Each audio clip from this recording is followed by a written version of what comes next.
Maine Secretary of State, backed by state transportation officials, sent a letter to TSA and Homeland Security asking for a phased rollout of Real ID requirements rather than that hard deadline. We are very concerned. We want Mainers to be able to get where they need to go.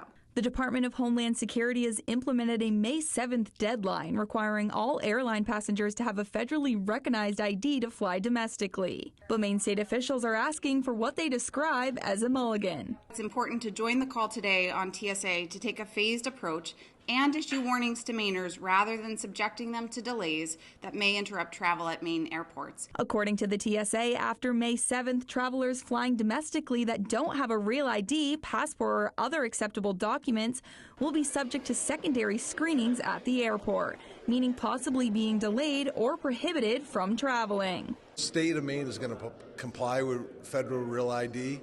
But starting May 7th, I have this fear that a bunch of people are going to show up at the airport and, Mainers save all year long for their vacation and they're going to be refused. Secretary of State Shenna Bellows says the Bureau of Motor Vehicles has recently seen record numbers of people, but overall only a small percentage of Mainers have a real ID. We're issuing right now roughly 112 real IDs per hour all across our branches.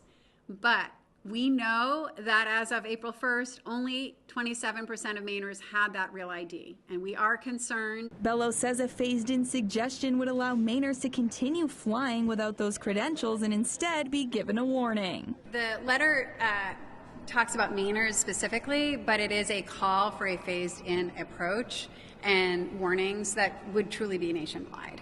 In Portland, Allison LaPierre, CBS 13 News.